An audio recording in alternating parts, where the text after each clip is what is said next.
pride, intent, masculinity. These are all qualities that help build us as gentlemen.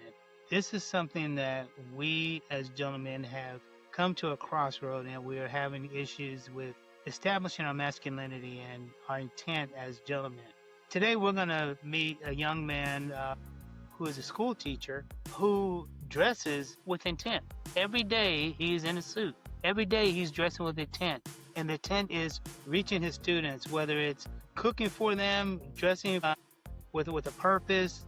He is making a difference. One of our sayings in the Society of Ordinary Gentlemen is each one reach one. And it's our goal to educate and to recruit other men to live a life as a gentleman and to be a gentleman and be the best version of that gentleman that they can be. So today we're going to go into the studio and we're going to talk to William Weirs, who is a teacher and a gentleman, and it's a pleasure to meet and to sit down and discuss things with him.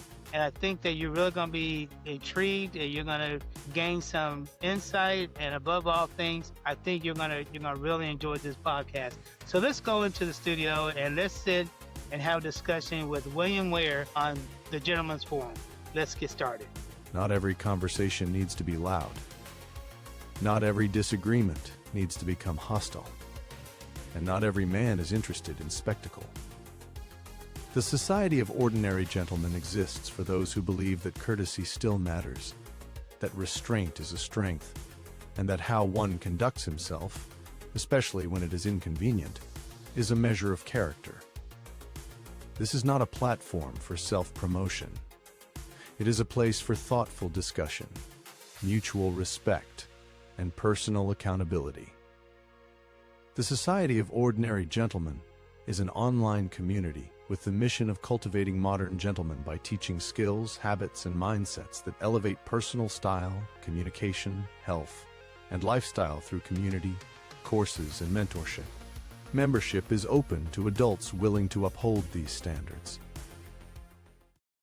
Welcome to the Gentleman's Forum. My name is Anthony Bunton, and I'm the host of the Gentleman's Forum, which is sponsored by the Society of Ordinary Gentlemen. And today is going to be a very extraordinary podcast today because there's a gentleman here that I've come to meet and know real man, real style. He just has such a great personality. I think it's going to be a very informative and special podcast today because this gentleman is very unique when it comes to caring about people and reaching out. So I want to welcome William Weirs.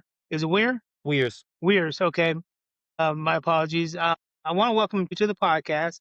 It's such an honor to have you here today. So if we can, let's get started. William, can you tell us a little bit about yourself? Sure. So I'm originally from Auburn, Alabama, and then I went to study in Pennsylvania, and then I went to teach in Kansas. So I've never been afraid of traveling. So I've been all over because I've really been pursuing basically enrichment at every stage of the journey. So in Pennsylvania, I got educated in history, got a bachelor's in history, and then got a master's in social studies and education. Then I went outside to Topeka, Kansas, where I've been teaching history, and that has been extremely rewarding as well. So I like to go where I feel that I can benefit and I can also help others. That's always been an important part for me. It's not, oh, I just want to stay in this state because X is there. No, I want to go to places. Okay, that's awesome.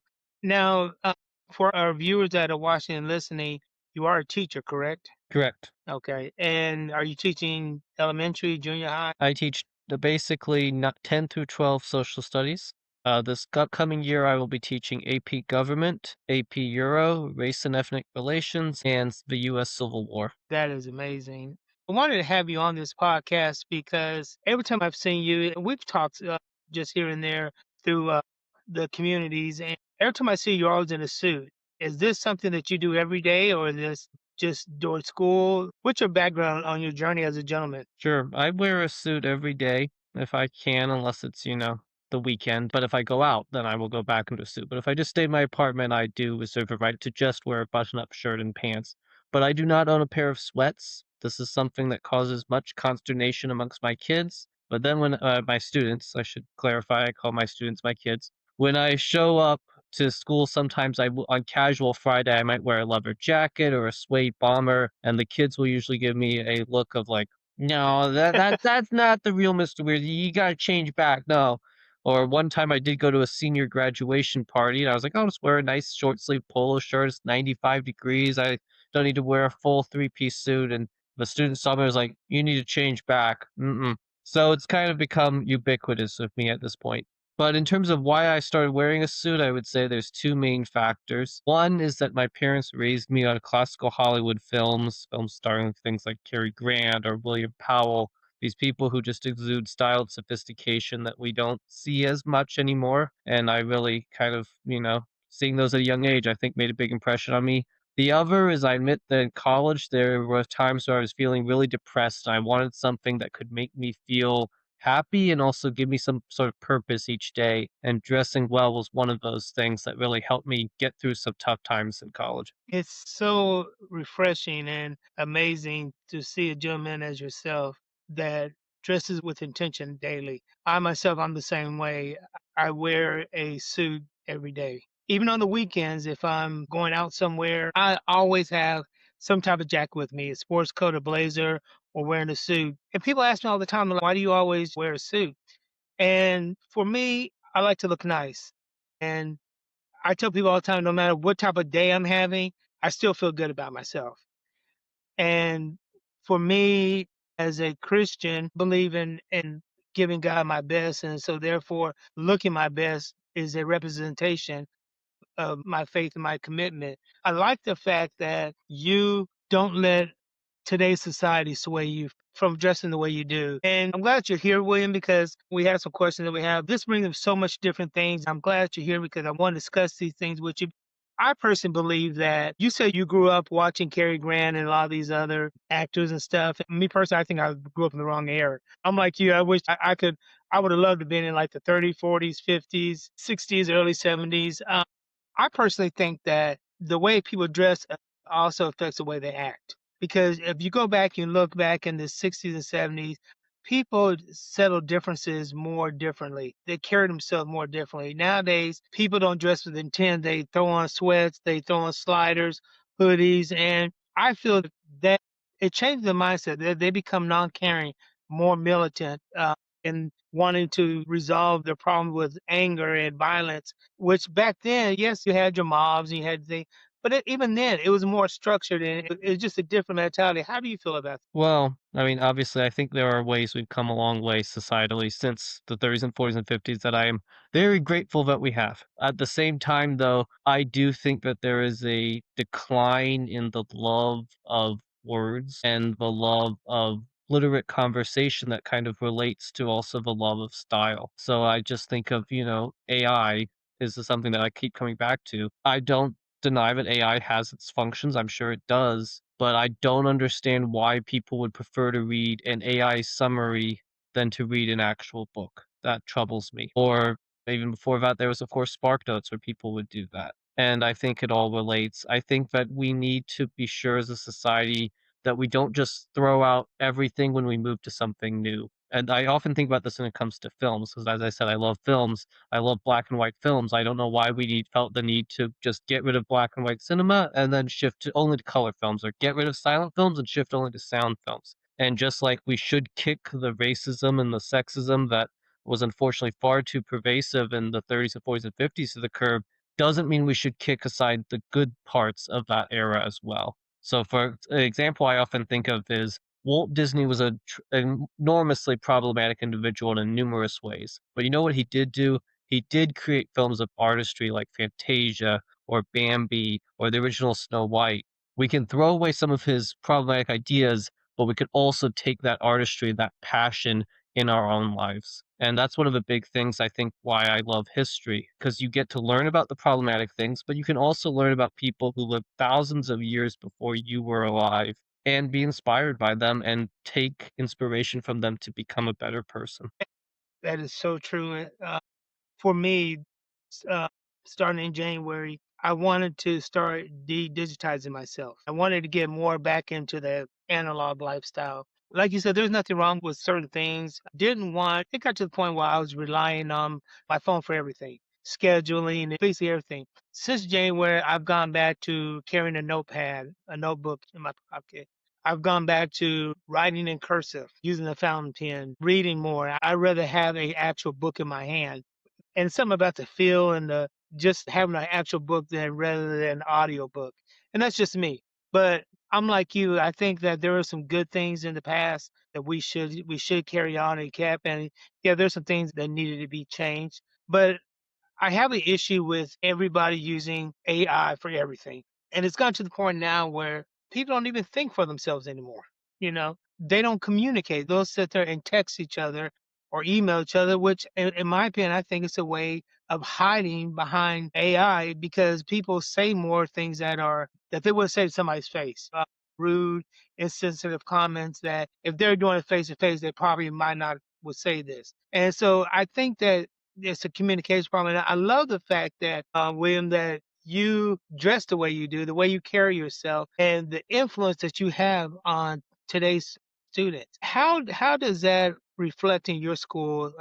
Other teachers like you, or how do your students receive how you dress? I think students find it a fascinating novelty, but I think they also recognize that my dressing this way, and I'm not saying people who don't dress this way don't feel this way, to be clear, but the students do recognize that my dressing this way shows how much I care about the job and how much I care about getting the privilege of getting to work with them. I'm not saying if you showed up in sweats, you can't convey that, but it's an easy narrative shorthand for the students. As soon as they walk into this room, into my classroom, and they see me in a suit, they know that I'm there with intention and purpose. And it never hurts to help create those quick mental shortcuts for students. It's the same reason I cook for them. It's a simple way to show I care about you as an individual. I care about being here. This is not just something I'm doing for the amazing pay. Believe me, it's not for the amazing pay. It's because I am here because I want to make a difference for you and I want to make lasting memories. I often say that if I ever did leave my school, I'd be like this Paul Bunyan figure in the student minds of there used to be a figure who wore a three-piece suit and he wandered the hallways carrying baskets of chocolate chip muffins. No, that never happened. I swear it was true. So I think though I don't won't ever say that I will get students to wear suits to school. I think they do understand what it represents and why I do what I do. And Do they do you think? sometimes ask me for advice for prom and homecoming and stuff like that. So, there is that. Well, I mean, do you think that you are making an influence on your students by the way you dress? I think so, in terms of them knowing that I care about them. I would love to say that I'm going to influence their own dressing sense, but, you know, teenagers are going to be teenagers. They're never going to do what old adults, even though I'm only 28, dress like. But I think that the level of care I put into my appearance helps them know that they are going to be in a classroom where there is going to be care and attention put into them and into the content they get. And again, I'm not saying that people who don't dress this way don't do it. I'm just saying it helps for the mental shortcuts for Sure. the students. Now, do you think that maybe you have influenced a couple of students in your tenure as a teacher that wanted to level up their dress code? Students are attached to their basketball shorts. They don't like deviating from that. I don't think I have influenced them in terms of how they dress. But I think what I want to say is I influence them in terms of my care and how I dress can influences them and how they care about the material. Well, let me ask you this. Do you feel that you planted a seed to where I do maybe hope later on in my life Believe me, that my dearest hope is that I run into someone at a grocery store. I'm like, "I'm sorry, I don't know you, but it's cool that you're in a suit." They're like, "Mr. Weirs, you taught me 15 years ago. Don't you remember me?" Of course, I remember. so in your mind you do think that you are still planting those seeds that hopefully will germinate when they get out of this teenage stage and help cultivate their coming into an adult? Well, my hope is that I influence them in terms of maybe they're not wearing suits, but maybe they practice greater empathy. Because for me, it's not so much about the clothing, it's what the clothing represents. And so Right. if the care I show of how I dress influences them to care about their own jobs or care about their own people and their own lives, that's what matters to me far more than if they end up wearing a tie. It's whether they are truly a good person. My school's motto is preparing today's students for tomorrow's world. And what I always say is I want my class to be a community and also an empathy machine. And exactly what I was leading up to is that by you planting those seeds, it might help them in the future when they go to apply for jobs and they know that they need to level up and they can be like, oh, yeah, I remember my teacher used to wear a tie, or my teacher carry themselves in this way. So I think it's great that the example that you're leading, and not necessarily in style, but I'm talking about as far as the being a gentleman, you're giving young ladies a foundation and a goal to look for when they look for a man. You're giving these young men a role model to follow as far as what a man should be. And I love that aspect of what you're doing. I love how you went, because you always post that you're baking stuff for your kids. And I know you're not doing it because you want to get them hyped up on sweets and stuff, but like you say, it's a way of letting them know, hey, I see you, I understand you, I'm here for you. And like you said, it's not knocking other teachers that don't wear a suit. It's not about the clothing, the styles. And that's one thing I like about the Society of Ordinary Gentlemen. It's not all about fashion. It's about the qualities of being a gentleman. It's about the qualities of caring for your fellow man, no matter what age. Being by example, I'm pretty sure that you're aware of the young man in Texas, Kamala Anthony, unfortunately killed another student. And when I see stuff like this, my heart goes out, because I'm wondering what we as a society, we as adults, where do we fall short in? Are we are we leading by example? Are we, teaching our kids how to handle stress and how to deal with disagreements and things? And this is one thing that I'm doing with these podcasts, is helping men deal with situations, teaching them how to live like gentlemen, how to resolve issues, how to communicate better. And I think one of the biggest things is, William, is the lack of communication that people have in talking with people.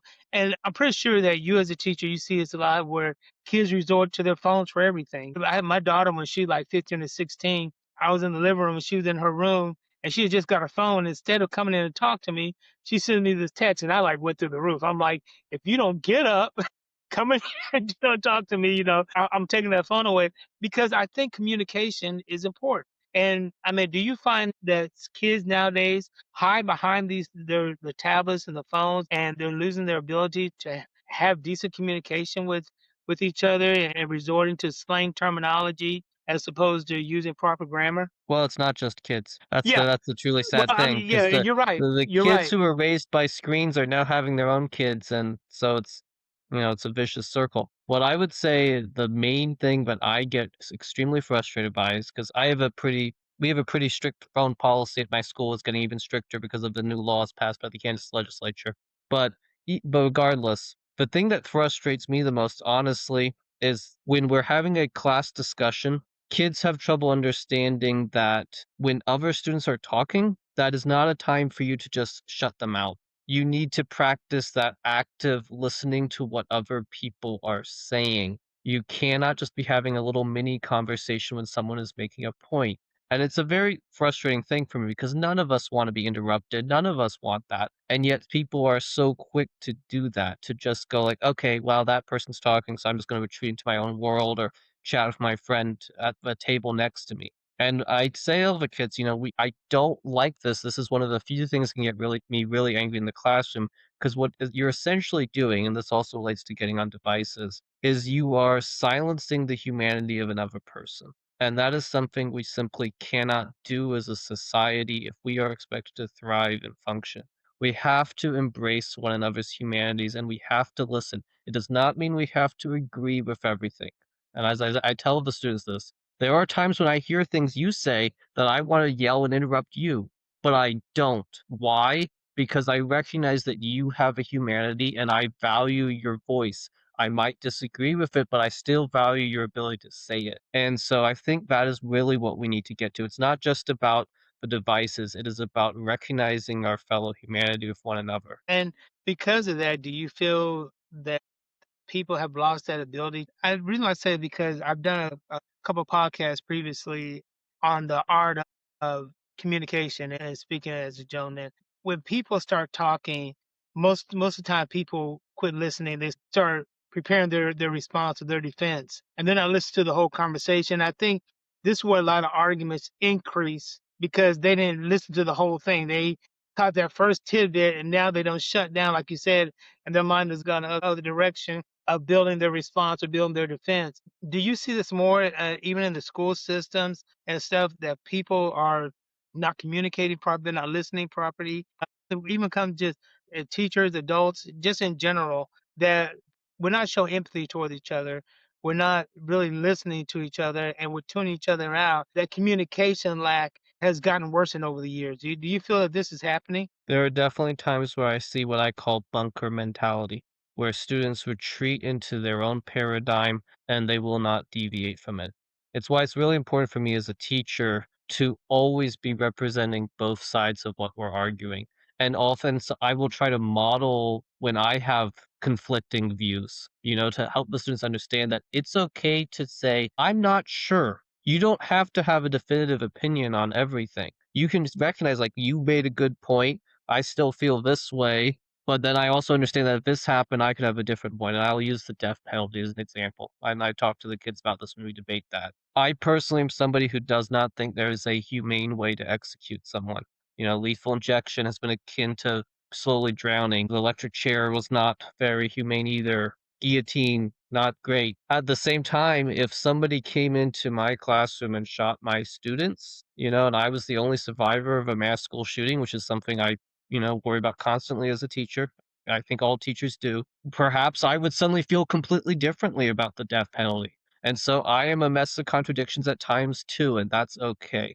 And so I think it's really important for students, especially, to realize sometimes we're not always going to have a clear answer. All we can do is listen to one another and get closer to the truth. And that's true. Do you feel that there's a shift as far as when it comes to our young men, what they consider is a gentleman, or they consider being masculine, from what I grew up in and what you grew up in? I think there's this idea that, well, one, I don't think really they're interested in being gentlemen. I think they're interested in being what are called alphas, which is the idea that you are a rich man who has a lot of women that you dominate, and then that's the ideal. And I think that that is a highly, highly toxic idea and a disgusting one. I had a lot of kids a couple years ago who really worshipped Andrew Tate, who, of course, was guilty of trafficking women and said all sorts of disgusting things. And I think what's really important to understand is that being a good person does not require wealth. And that's something that really important for young people to understand. There's this idea that, oh, well, money will get you happiness. And of course, money is great.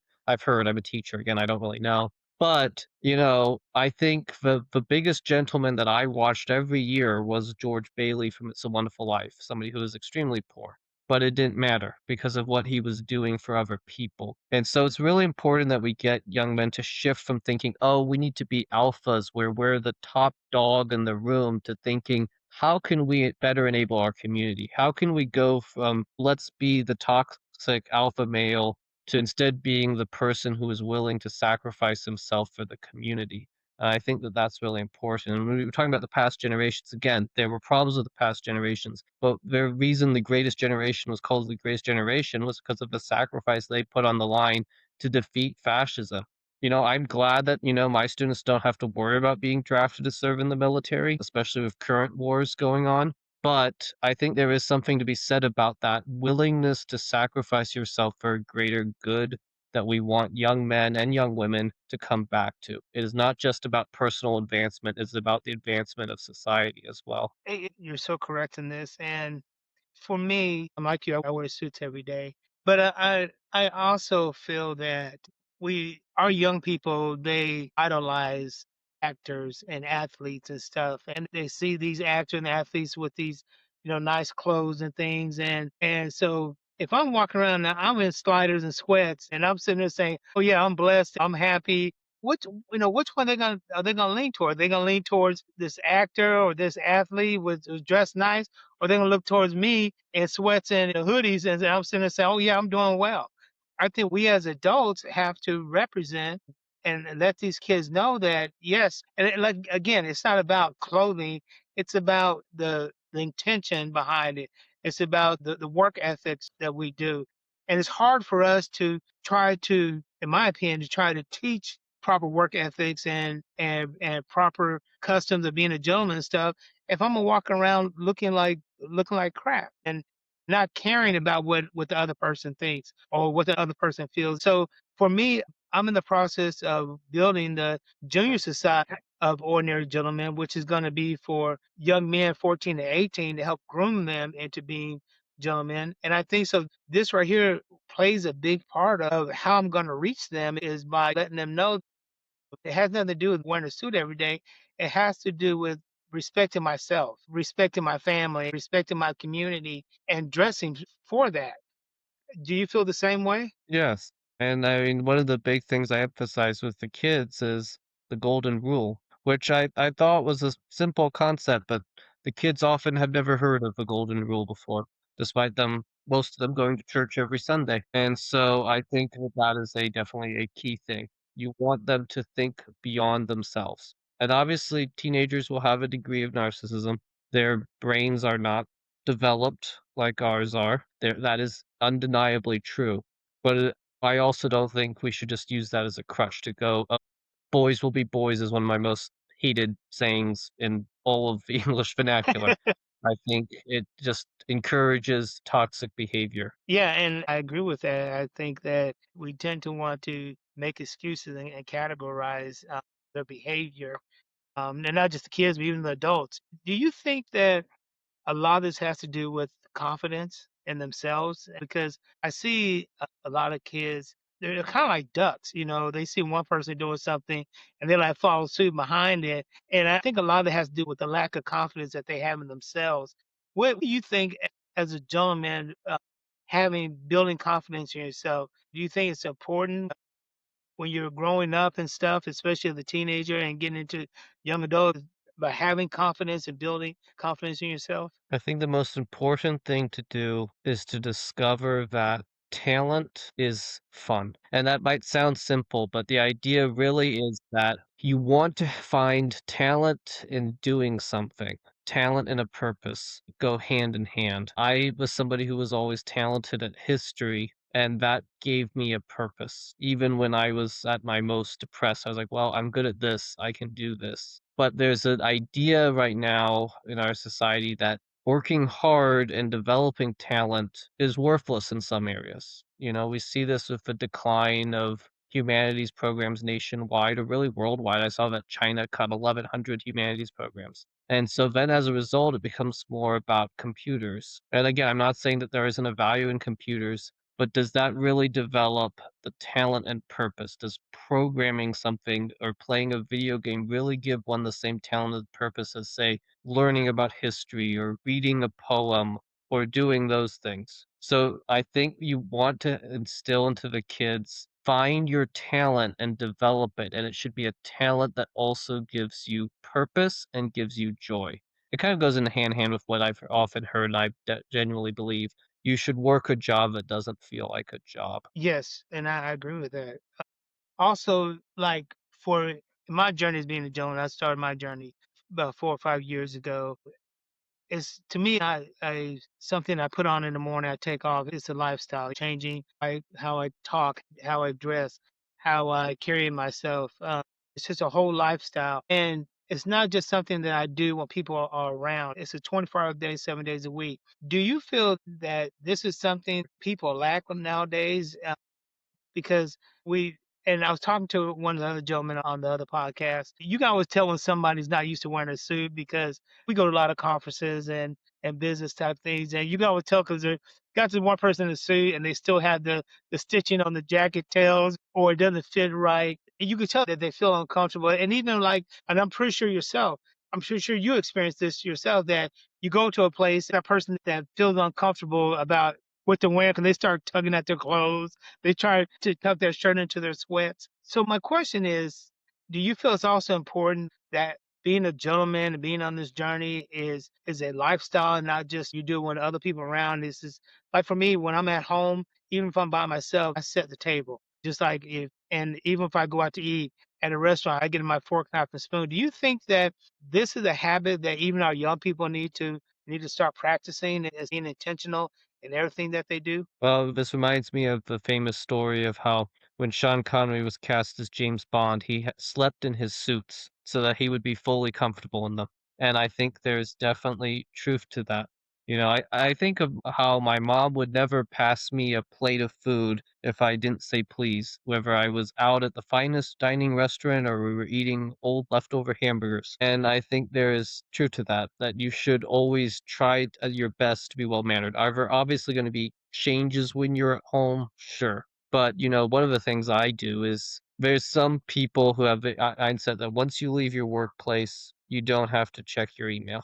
You should wait until you get back to work, and I can understand that, if maybe you have a family, you need to get to them first, I get it. Personally, I, though, check my email every couple hours until I go to bed, because if I think it's really important that the students, again, see that I'm there for them, even if I'm not in the classroom with them. I had a student last year who would email me pretty routinely at about 9:30 PM with questions about the class. And I could have just ignored those until next morning. It wouldn't have been a huge disaster. They were never, super pressing questions. But my writing back to him provided him that reassurance that I am there for him, even if I am not in the classroom with him. And at the end of the year, he did write me a message saying, like, thank you so much for always promptly responding to my emails because it really provided a peace of mind. So I think that that's one example. Love how you put so much emphasis in how you reach people, especially your students. And when I say people, I know that you also relate and you are an example for even other teachers and people in your community stuff. For me, like I said, for me, when I started my journey, started making sure that I live this lifestyle. My grandson, who lives with us now, we have custody. He's 14, and you know, he came to me on his own. He's like, could we go somewhere? People always comment on my suits and ask to take a picture with me or something. He's like, Papa, do they know you? Do you know them? I'm like, no. He's like, why do people always come up talking? I'm like, because it's the way you represent yourself, the way you carry yourself. And he came to me one day. He said, well, and this is a 14-year-old.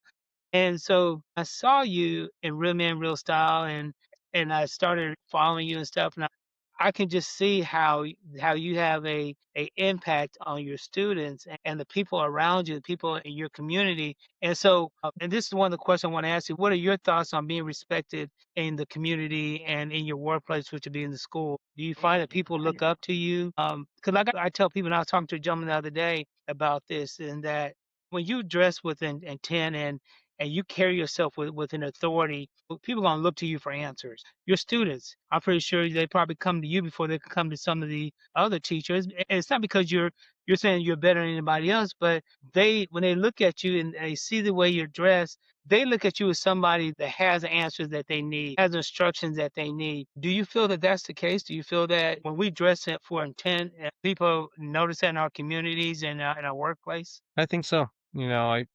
My principal definitely remarks on it constantly that I am better dressed than even he is. So I'm not throwing him under the bus. He says that himself. And so I think it does make a difference. And especially it makes a difference when you're a young person. I got my teaching job at 23, when I was about 5 years older than the high school seniors. So it was really important to convey that from the off. I think I've said it before, but I'll say it again. I think when you dress with intention, you show that you care and you can convey a lot subliminally. And that matters. And in terms of asking for help, often when I go to the mall, they think I'm working there. I'm always tempted to just go with it and take a commission.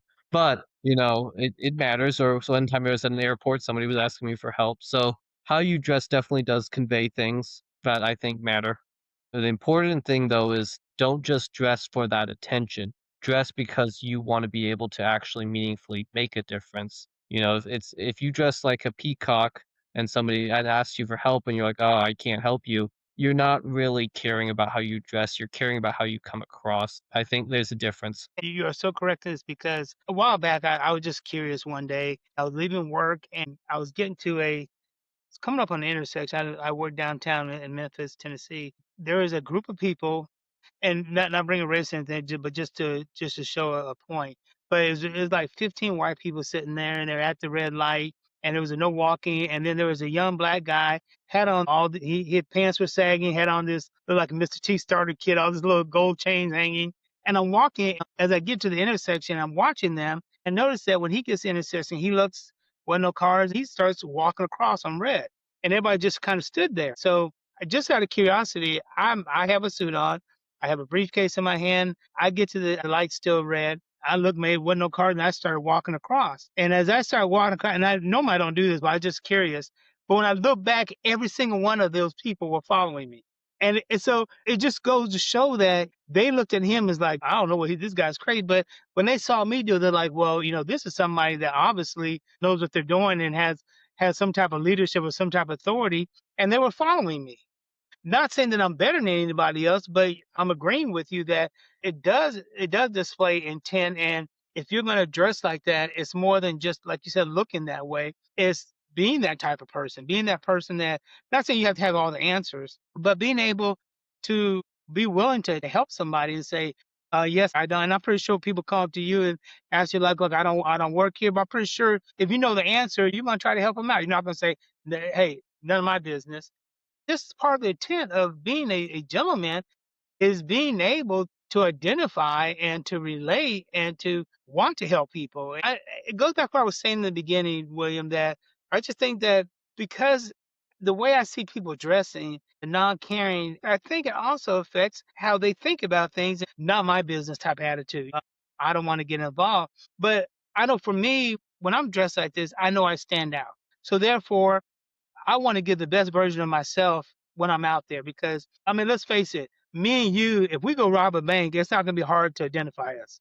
I mean, they're going to say, hey, it was a white guy in a suit or it was a black guy had on a vest, but because we're going to stand out. If we dress like everybody else, they'd be like, no, I don't know. It was a white guy, sweats. And I mean, you just identified 800 people in that area. So I think it does make a huge difference. And I think even for our young men, they have this misconception of what masculinity is. They think that, and I shared with some other people on other podcasts. When I was younger, I had the mindset that putting on cologne, keeping your fingernails clean, then that made you less of a man. They had to be, burly and white beater shirt and things like that. But it's just opposite. A gentleman and a real man is somebody that takes pride in themselves. And like you said, everything they do with intent and a representation. So how do you feel about that? Well, the philosopher William James once said that the failure to make a choice is in itself a choice. And I think that that's something that I truly believe in. That the idea of, oh, it's not my problem, or, oh, I'm not going to choose to dress what you are. When the kids sometimes ask, like, why do you wear a suit? I'm like, well, why do you wear sweats? No, I don't know. We wear them. I'm like, okay. We both made choices, and that's okay. But I also want to go back to what you were saying about the not my problem thing, because that is something that I think it's not just a current problem. I would say that that is the number one issue. If you look at what if I gave you the basic definition of evil in humans, it is that. It is apathy. The idea of, well, it's not my problem. Because there are obviously always going to be evil people who actively seek to commit evil, but they are often allowed to function and flourish because people prefer to just not get involved.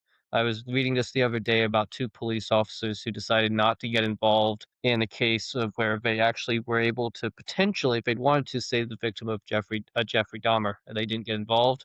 Jeffrey Dahmer killed the person and killed four more people before he was arrested. When we study Reconstruction, we look at that with how white society was unwilling to intervene to prevent the horrors of the lynchings that occurred during that time period. And so I think that, again, I'm not saying that if you dress this way, it's that way, to tie it back to the clothes, but I am saying that we should reject an apathetic mindset where we simply mindlessly parrot what is all around us. Instead, we should be consciously choosing what we do and consciously making sure that we are involved in making other people's lives better. Because when we don't make that choice, we are actually making a choice, to go back to the William James quote. True. One of my favorite quotes is from Edmund Burke. The the only necessity for the triumph of evil is for a good man to do nothing. And this is so true. Not is not doing anything. And as parents, as men, we need to start taking a more active role in our communities, in our school systems, in our workplaces, getting more involved in what's going on. Everybody has this mindset that it's not my business or it's not my problem until it affects them directly. And then when it does affect them directly, they're already in this mindset of being mad and everything. But the reality is, if they had gotten involved in the beginning, that could have been prevented. And I commend you and teachers like you because I know you guys don't have an easy job. And I know that you don't get paid near even close to what you should get paid. To me, it irritates me because I see actors and athletes making all this money and stuff, and all they're doing is displaying skills, yeah, or talent, if you will. But here you guys are pouring into the lives of children and adults and helping build and make changes. And it just goes unnoticed. I hate that aspect of our society because I was talking to somebody one day, even, it was a stat that 80 to 90% of people incarcerated are in there because of words, because of communication. I'm not having nobody talk to me like this. I'm a man first. And I look back as if somebody would have poured into them and gave them the proper training. And when I mean training, I'm not talking about education level per se, but I'm talking about how to handle situation, how to talk to people. I think so much can be prevented. And so I commend people like you that are stepping up. And, and I love reading your posts about what you're doing with teachers at your school, what you're doing with students, and how you're making an impact. And I thank you because you've shared so much of notes that your students have wrote you. I think you received an award this year for what, Teacher of the Year or Teacher of something, the month. Teacher of the Month.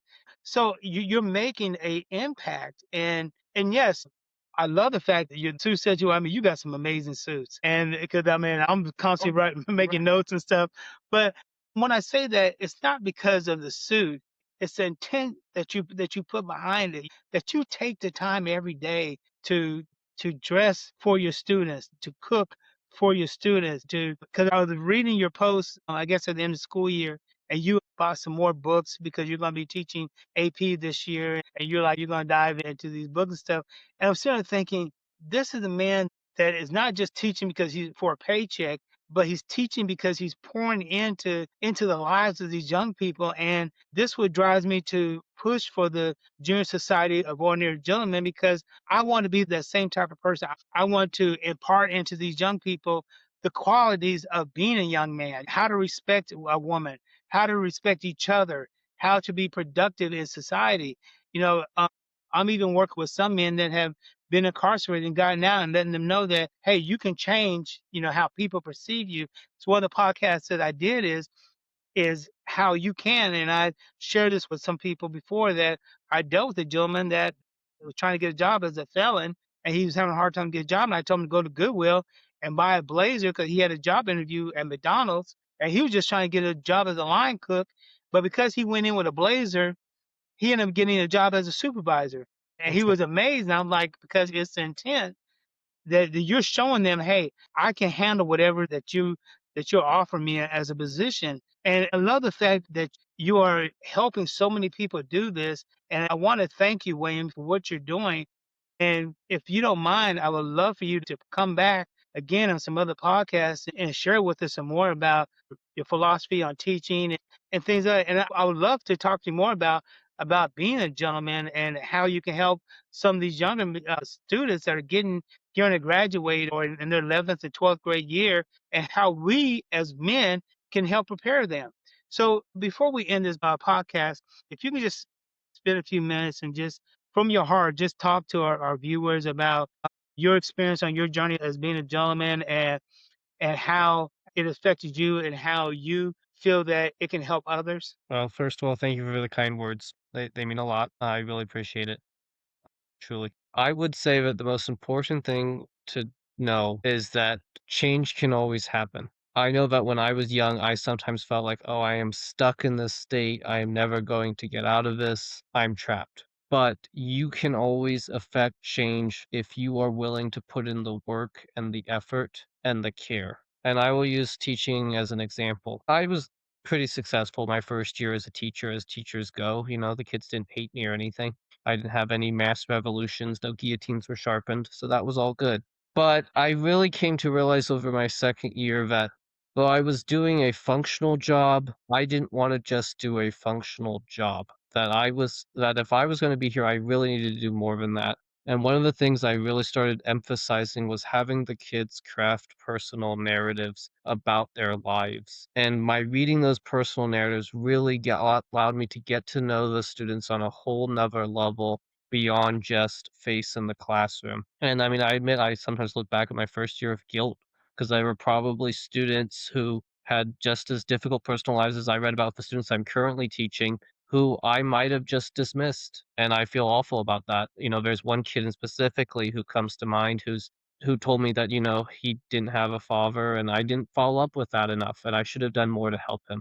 But I feel like now I am doing more to help those people. So what I would say is do not be afraid of change. And if you are not happy with where you currently are, commit to doing better. You know, just because you're stuck in something awful does not mean you can't do better in some other way. So maybe you're working a job you don't like. Maybe there's something on the weekend you can do that gives you purpose and to give you a inner fire. And that's something else I would say.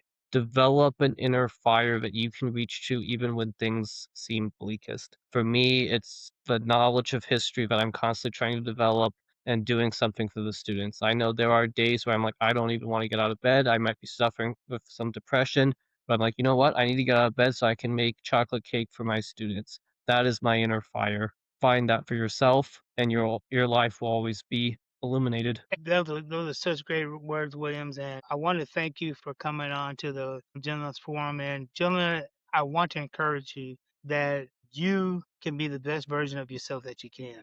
This is not a stopping point. Becoming a gentleman is not something that when you hit a certain level, it is a lifelong evolution. We're constantly growing, we're constantly learning. And if you're looking to make a change and you want to grow and you want to be a better person, I'm telling you, the best place to go is go to the Society of Ordinary Gentlemen, www.beagentleman.org, and they have a place where you can join, or you can go to the community sites, go to school, skool.com on the internet, type in the Society of Ordinary Gentlemen. Now, they're going to ask you a couple questions. It is a private community. Not saying that they charge, it's private because they only want real people and real men that are interested in making change in their life for the better. It's not about fashion, it's not about money. This is about helping men become a better version of themselves. You'll see people like William on there that are gentlemen that have a wealth of knowledge and are here and willing to help you. I started this journey 4 or 5 years ago, and it's really helped me. I'm still growing every day. I'm still learning every day. I'm about to be 59 in a couple weeks. I learn something new from William every day when I see his posts on the community sites. I'm telling you, this is the best place if you want to go and you want to grow and learn and be a better person of yourself. There are some gentlemen on there that have a wealth of knowledge and are willing to help. There are going to be times in your life that you're going to struggle, and nobody's perfect. And William has been such a great inspiration to not just students, but adults. And that's why I want to encourage you that, as William was saying, that this is much more than style of fashion. This is about intent. This is about being a better version of yourself. This is about growing and learning. And the Society of Ordinary Gentlemen can definitely help you. And I want to thank the Society of Ordinary Gentlemen for sponsoring this. I also want to thank Carolina Best. They are a fragrance company out of the Myrtle Beach, South Carolina area, and they have over 400 fragrances at discounted prices. You can get some of the most name brand colognes, Creed, Aventus. You can get all these different type of colognes and ladies perfumes for like $10 for an 8-ounce bottle. And there's not alcohol based. These are oil based that last for a long time.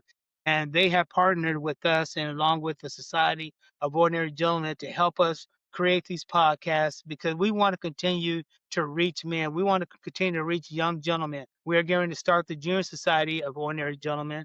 And this is going to help young men ages 14 to 18 and help groom them into becoming gentlemen. And we're also looking into starting the Ladies Society of Ordinary Ladies for ladies to help. This is going to be like a family type thing. We're growing, and we want men like William and men like you that are listening. The mere fact that you're listening today lets us know that you are interested in being a better version of yourself. William, thank you so much for being here today, and I hope that Thank you'll you. come back. I want to hear more about what you do. I look forward to seeing what you're going to do this coming year in the classrooms. And gentlemen, we thank you all for being here on the Gentlemen's Forum, and we look forward to seeing you on the next episode. Be blessed. Not every conversation needs to be loud. Not every disagreement needs to become hostile. And not every man is interested in spectacle. The Society of Ordinary Gentlemen exists for those who believe that courtesy still matters, that restraint is a strength, and that how one conducts himself, especially when it is inconvenient, is a measure of character. This is not a platform for self-promotion. It is a place for thoughtful discussion, mutual respect, and personal accountability. The Society of Ordinary Gentlemen is an online community with the mission of cultivating modern gentlemen by teaching skills, habits, and mindsets that elevate personal style, communication, health, and lifestyle through community, courses, and mentorship. Membership is open to adults willing to uphold these standards.